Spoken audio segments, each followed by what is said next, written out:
आपके लिए गांधी जी ट्रेलर होते हैं, हमारे लिए गांधी जी जिंदगी है।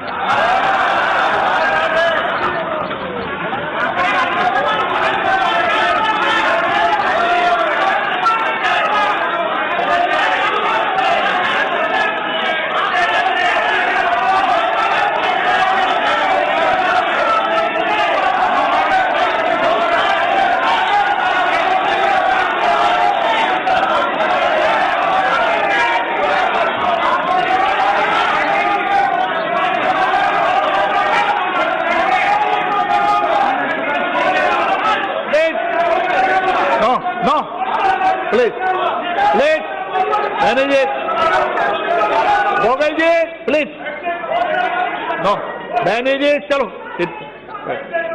no, माननीय प्रधानमंत्री जी, ये आपको मैं जवाब नहीं दूंगा, बैठ जाइए। माननीय अध्यक्ष महोदय, मैं राष्ट्रपति जी के अभिभाषण पर धन्यवाद प्रस्ताव पर राष्ट्रपति जी का आभार व्यक्त करने के लिए सर माननीय राष्ट्रपति जी होना चाहिए सर उपस्थित हुआ।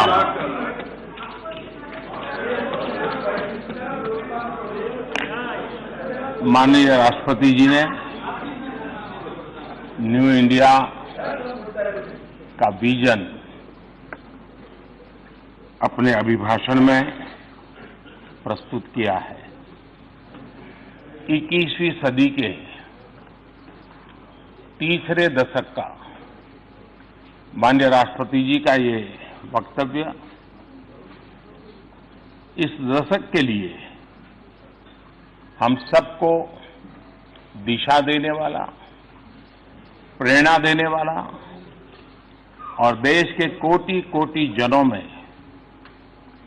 विश्वास पैदा करने वाला ये अभिभाषण है।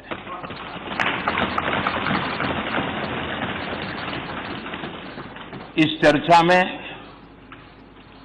सदन के सभी अनुभवी माननीय सदस्यों ने बहुत ही अच्छे ढंग से अपनी अपनी बातें प्रस्तुत की हैं, अपने अपने विचार रखे हैं। चर्चा को समृद्ध करने का हर किसी ने अपने तरीके से प्रयास किया है। श्रीमान अधीर रंजन चौधरी जी, प्रोफेसर सौगत राय जी, डॉक्टर शशि थरूर जी, श्रीमान ओवैसी जी, दानिश अली जी, रामकृपाल यादव जी, पीपी चौधरी जी, पिनाकी मिश्रा जी, अखिलेश यादव जी, विनायक जी राउत, कई नाम हैं। मैं सबके नाम लूंगा तो समय शायद बहुत जाएगा, लेकिन मैं कहूंगा कि हर एक ने अपने अपने तरीके से अपने विचार प्रस्तुत किए हैं। लेकिन एक स्वर ये उठा है कि सरकार को इन सारे कामों की इतनी जल्दी क्या है, सब चीजें एक साथ क्यों कर रहे हैं, ऐसा भाव भी लोगों के बातों में से आता है। तो मैं शुरुआत में श्रीमान सर्वेश्वर दयाल सक्सेना जी की एक कविता को उद्धृत करना चाहूंगा, और वही शायद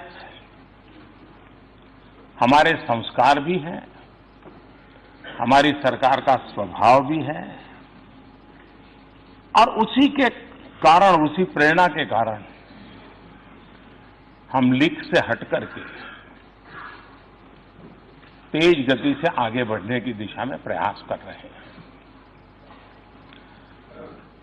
श्रीमान सर्वेश्वर दयाल जी ने अपनी एक कविता में लिखा है, लीक पर वो चले, लीक पर वे चले जिनके चरण दुर्बल और हारे हैं, जिनके चरण दुर्बल और हारे हैं। हमें तो जो हमारी यात्रा से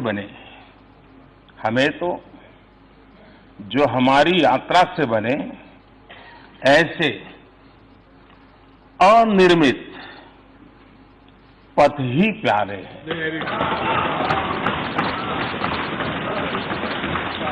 माननीय अध्यक्ष जी,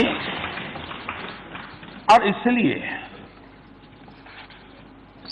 लोगों ने सिर्फ एक सरकार बदली है ऐसा नहीं है, सरोकार भी बदलने की अपेक्षा की है।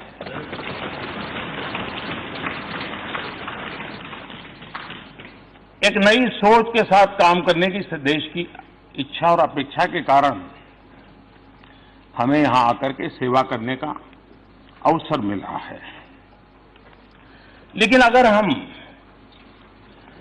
उसी तरीके से चलते जिस तरीके से आप लोग चलते थे, उसी रास्ते से चलते जिस रास्ते की आपको आदत हो गई थी, तो शायद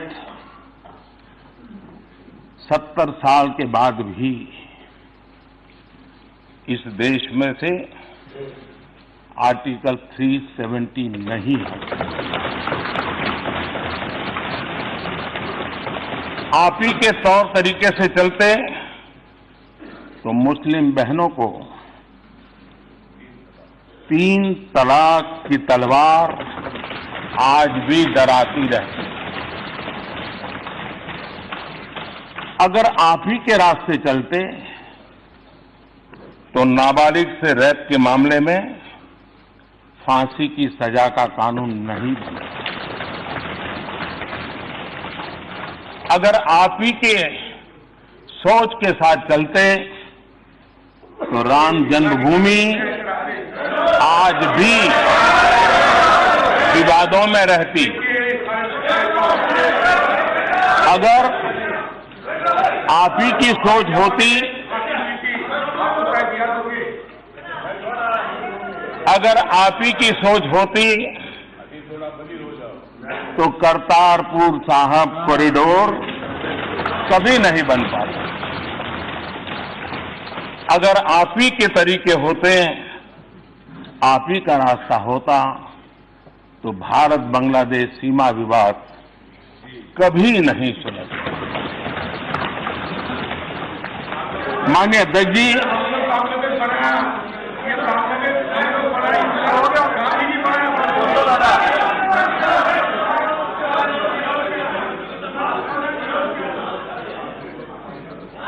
जब मैं माननीय अध्यक्ष जी को देखता हूं, सुनता हूं, तो मैं सबसे पहले किरण रिजिजू जी को बधाई देता हूं, क्योंकि उन्होंने जो फिट इंडिया मूवमेंट चलाया है, उस फिट इंडिया मूवमेंट का प्रचार प्रसार अधीर जी बहुत बढ़िया ढंग से करते हैं।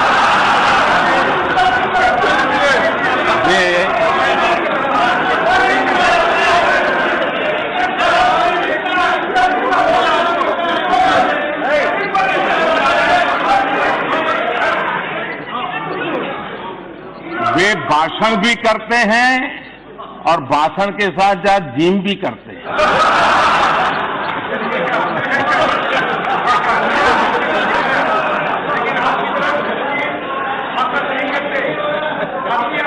तो ये फिट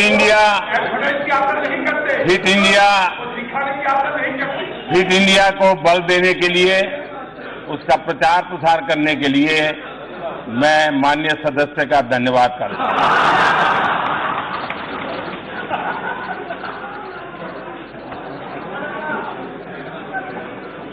माननीय अध्यक्ष जी, कोई इस बात से तो इनकार नहीं कर सकता है कि देश चुनौतियों से लोहा लेने के लिए हर पल कोशिश करता रहा है। कभी कभी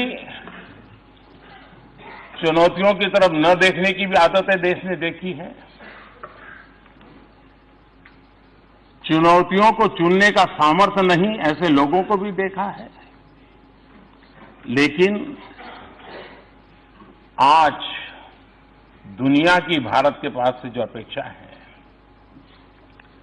हम अगर चुनौतियों को चुनौती नहीं देंगे, अगर हम हिम्मत नहीं दिखाते और अगर हम सबको साथ लेकर के आगे चलने का गति नहीं बढ़ाते, तो शायद देश को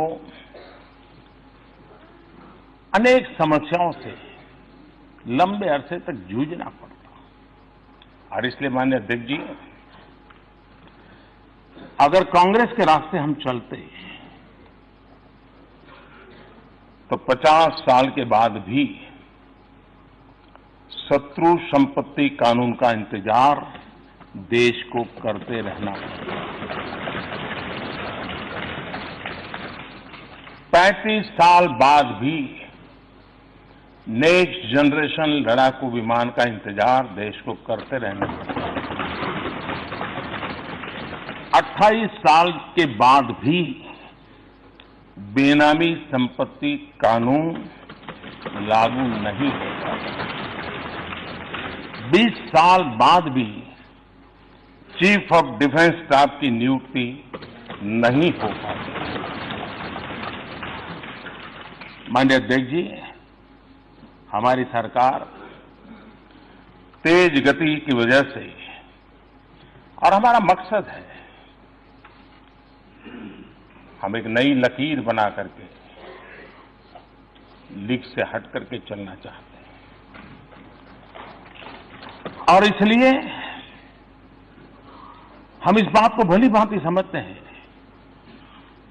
कि आजादी के 70 साल के बाद देश लंबा इंतजार करने के लिए तैयार नहीं और नहीं होना चाहिए। और इसलिए हमारी कोशिश है स्पीड भी बढ़े, स्केल भी बढ़े, डिटर्मिनेशन भी हो और डिसिसिवनेस भी हो,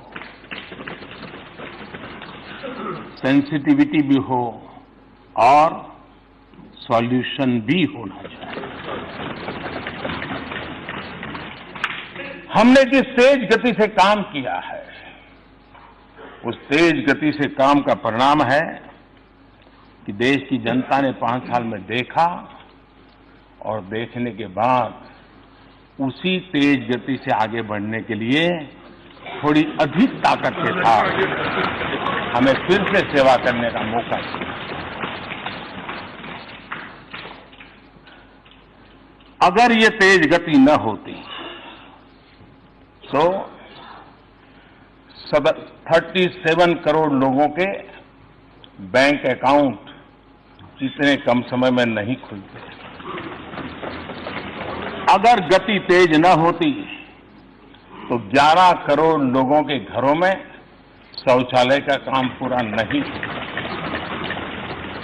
अगर तेज गति नहीं होती तो 13 करोड़ परिवारों में गैस का चूल्हा नहीं पहुंचता।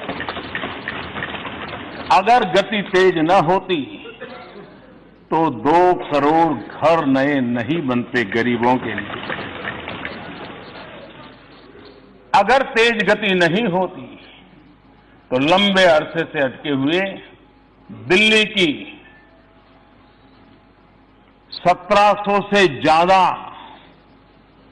अवैध कॉलोनियां, 40 लाख से अधिक लोगों की जिंदगी जो अधर में लटकी हुई थी, वो काम पूरा नहीं होता। आज उन्हें उनका अपने घर का हक भी मिल गया है। माननीय अध्यक्ष जी, यहां पर नॉर्थ ईस्ट की भी चर्चा हुई है।